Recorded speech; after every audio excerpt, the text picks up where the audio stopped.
নমস্কার বন্ধুরা। কোটি কোটি আয়করদাতাদের কাছে সবচেয়ে যে প্রিয় সেকশন ইনকাম ট্যাক্স অ্যাক্টের, সেটার নাম হচ্ছে 80C।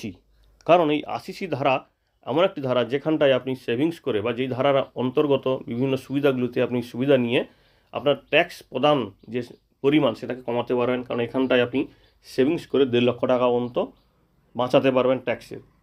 তো আপনারা জানেন 2025-এ নতুন আয়কর আইন এসেছে, যেটাকে বলা হচ্ছে ইনকাম ট্যাক্স অ্যাক্ট 2025।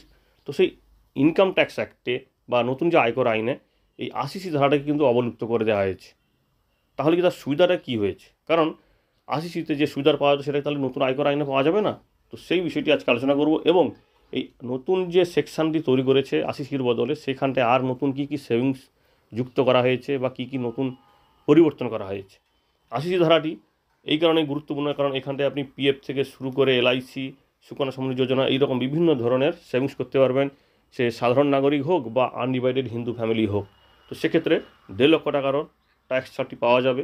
তো এই 80C ধারার যে সুবিধাটিকে নতুন আয়কর আইনে অন্তর্ভুক্ত করা হয়েছে 123, এবং সেটা 8ম অধ্যায়ে পড়বে। তো এখানে কিছু পরিবর্তন বলতে বলা হয়েছে, কিছু যে সাব সেকশন ছিল সেগুলোকে একসঙ্গে করে দেওয়া হয়েছে। যেমন প্রভিডেন্ট ফান্ডটা ছিল 80CCC, এবং জীবন বিমা ছিল সম্পূর্ণ 80Cতে। তো এই দুটিকে কিন্তু একসঙ্গে করে দিয়ে একেবারে 123 নম্বর ধারা করা হয়েছে। তো এটা কেন করা হয়েছে? বলা হচ্ছে যে সাধারণ মানুষের বুঝতে সুবিধা হবে এবং তাদের কাজ করতে সুবিধা হবে। কারণ সমস্ত সেকশানগুলিকে যদি একসঙ্গে করে দেওয়া হয়, তারা মনে রাখতেও পারবে যে 123 নম্বর ধারাতে আমরা এই সমস্ত বিষয়গুলিকে নিয়ে সুবিধা নিতে পারবো। তো এই নতুন যে আয়কর আইনের যে সেকশান 123 করা হয়েছে 80Cর বদলে, এই সুবিধাটা কারা কারা পাবেন এখানে বলা হয়েছে, যেমন ডিপোজিট ফর লাইফ ইন্স্যুরেন্স এবং এছাড়া অন্যান্য কিছু, সেগুলো আমরা লিস্টে এক্ষুনি বলছি। তো এর সুবিধা কে কে পাবে? যে কোনো সাধারণ ব্যক্তি, ভারতীয় নাগরিক, এবং সেই সঙ্গে আনডিভাইডেড হিন্দু ফ্যামিলি। এখানেও সেই কিন্তু 1.5 লক্ষ টাকা পর্যন্ত ট্যাক্স ছাড়ের ব্যবস্থা রাখা হয়েছে। কোনো পরিবর্তন করা হয়নি সুবিধার, কিন্তু কিছু সংযোজন করা হয়েছে। কারণ 80C ধারাতে যে সুবিধাগুলি পাওয়া যায় তার মধ্যে অবশ্যই প্রথম হচ্ছে লাইফ ইন্স্যুরেন্স, এলআইসি। কারণ এটা সবার কাছে একটা জনপ্রিয়, এই কারণে এখানে সেভিংসের সঙ্গে সঙ্গে একটা সুরক্ষাও থাকে। সাধারণভাবে এই এলআইসিতেও কিন্তু আপনি ট্যাক্স ছাড় পাবেন নতুন আয়কর আইনে। তবে সেখানটায় কিছু সেকশন দিয়েছে বা শর্ত দিয়েছে। দেখুন, নিজের নামে হতে হবে, স্ত্রীর নামে হতে হবে, অথবা সন্তানের নামে হতে হবে। এটা সাধারণ গ্রাহকদের জন্য, কিন্তু আনডিভাইডেড হিন্দু ফ্যামিলি হলে তাদের সদস্যদের জন্য হলেও কিন্তু এই সুবিধাটি পাওয়া যাবে। এবারে 2 নম্বরে আসি, অ্যানুইটি পরিকল্পনা ব্যতীত বিলম্বিত অ্যানুইটি। কোনো যদি কিছু অর্থ থাকে, বিলম্বিত যদি অ্যানুইটি কারোর থাকে, বা সরকারের পক্ষ থেকে কোনো যদি বিলম্বিত বার্ষিকী প্রদান করা হয়, বা তারা কোনো নিশ্চিত দিয়ে থাকে এই রকম কিছু, তো সেক্ষেত্রে বেতনে 20% পর্যন্ত এই 80C ধারাতে ছাড় পাওয়া যাবে। কর্মচারী ভবিষ্যৎ তহবিল পিএফ, আপনারা জানেন সমস্ত কর্মচারীদের পিএফ মোটামুটি আছে, তো সেই পিএফেও কিন্তু ট্যাক্স ছাড় পাওয়া যাবে। অনুমোদিত পেনশন তহবিল, অ্যাপ্রুভড সুপারঅ্যানুয়েশন ফান্ড যদি কিছু থাকে, কোনো সংস্থা তাদের স্বীকৃত কোনো সংস্থায় আয়কর আইনের অধীনে যদি সেই অ্যানুইটি প্ল্যানটি থাকে, তো সেক্ষেত্রে সুপারঅ্যানুয়েশন ফান্ড যেটাকে বলা হয়, সেটাতে কিন্তু ট্যাক্স ছাড় পাওয়া যাবে। কেন্দ্রীয় সরকার কর্তৃক বিজ্ঞপ্তিত কোনো সেভিংস স্কিম যেটাতে অবশ্যই নিরাপত্তা পাওয়া যায় কন্যা সন্তানদের জন্য, সেটার নাম অবশ্যই আপনারা জানেন, সুকন্যা সমৃদ্ধি যোজনা। জাতীয় সঞ্চয়পত্রের সাবস্ক্রিপশান অর্থাৎ এনএসসি, সেটাতেও ট্যাক্স ছাড় পাওয়া যাবে 123 নম্বর ধারাতে। ইউনিট লিঙ্কড বিমা অর্থাৎ ইউলিপ যেটাকে বলা হয়, তো ইউনিট যদি বিমা থাকে সেক্ষেত্রেও ট্যাক্স ছাড় পাওয়া যাবে। জীবন বিমা কর্পোরেশন বা কেন্দ্র সরকার কর্তৃক অন্য কোনো যদি ইন্স্যুরেন্স দেওয়া হয়, তার যে বার্ষিকী অর্থাৎ প্রিমিয়াম দিয়ে থাকেন, সেক্ষেত্রেও কিন্তু ট্যাক্স ছাড় পাওয়া যাবে।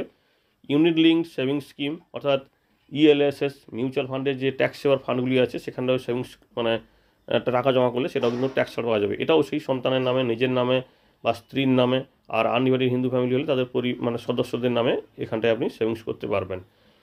এছাড়া আছে জাতীয় আবাসন ব্যাংক অর্থাৎ ন্যাশনাল হাউসিং ব্যাংক কর্তৃক প্রতিষ্ঠিত যে আমানত প্রকল্পের সাবস্ক্রিপশান, তারা যে বিভিন্ন রকম আমানত প্রকল্প দেয়, সেখানে যদি আপনি সেভিংস করেন বা পেনশন তহবিল টাকা রাখেন, সেক্ষেত্রেও কিন্তু আপনি ট্যাক্স ছাড় পাবেন।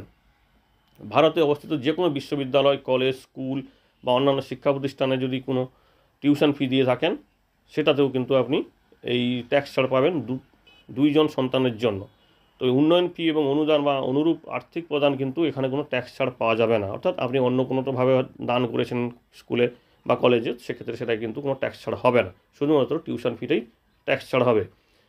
আবাসিক বাড়ির সম্পত্তি ক্রয় বা নির্মাণের জন্য যদি অর্থ মানে দেন বা যে আয় পাবেন সেখান থেকে যে অর্থটা আপনি পাবেন সেটাকে বলা হবে বাড়ির সম্পত্তি থেকে আয়, সেটাতেও কিন্তু কর আরোপ করা হয়। অর্থাৎ এখানেও কিন্তু একটা ট্যাক্স ছাড় পাওয়া যাবে, যেটা আপনারা জানেন ওখানটায় বিভিন্ন ধারাই ছিল, সেটাকে এই একসঙ্গে করে দেওয়া হয়েছে। 5 বছরের কম নয় এমন একটি নির্দিষ্ট সময়ের জন্য মেয়াদি আমানত, অর্থাৎ পরিষ্কার ঘুরিয়ে বললে বলা যায় 5 বছরের ফিক্সড ডিপোজিট, যেটা ট্যাক্স সেভিংয়ের সুবিধা পাওয়া যায় এবং 5 বছর থেকে বিভিন্ন ব্যাংকে 10 বছরেও সুবিধা রাখা হয়। তারপরে আসছে জাতীয় কৃষি বা গ্রামীণ উন্নয়ন ব্যাংক কর্তৃক যে বন্ড জারি করা হয়েছে সেখান থেকে আয়। 2004 সালের যে সিনিয়র সিটিজেন সেভিংস স্কিমের যদি কেউ করে ইনভেস্ট করে সেক্ষেত্রেও কিন্তু ট্যাক্স ছাড় পাওয়া যাবে। পোস্ট অফিসের টাইম ডিপোজিটের অধীনে 5 বছরের মেয়াদি আমানত। কেন্দ্র সরকার কর্তৃক বিজ্ঞপ্তিত পেনশন প্রকল্প, যেমন মিউচুয়াল ফান্ড দ্বারা যদি কিছু দেওয়া হয়, যেটা অবশ্যই কেন্দ্র সরকারের গাইডলাইন মেনে মিউচুয়াল ফান্ডের যে শিডিউল 7 অনুযায়ী যদি কোনো পেনশন স্কিমের সুবিধা দেওয়া হয়, কোনো অ্যাডমিনিস্ট্রেটর কোনো কোথাও ধরুন চাকরি করে সেখান থেকে তার মানে নিয়োগকর্তা থেকে কোনো পেনশন প্রকল্প দেওয়া হচ্ছে বা কোনো স্পেসিফাইড কোম্পানি থেকে, সেক্ষেত্রে এই ট্যাক্স ছাড়টি পাওয়া যাবে। এছাড়া আর যে তথ্যগুলি দেওয়া হলো আপনাদের মানে এই ভিডিওতে, তো সেক্ষেত্রে সেটা কিন্তু এই নতুন আইনটি কার্যকর হবে 1 এপ্রিল 2026 থেকে। তো এর মধ্যে বা এই রিভাইসড যদি আলোচনাতে কিছু সংশোধন হয় সেটা তখন পরবর্তী যুক্ত হবে। এইগুলি হচ্ছে খুবই জনপ্রিয়। এছাড়াও যেগুলো ছোটোখাটো বিষয় আছে সেগুলো হয়তো আমরা এখানে ইনক্লুড করিনি।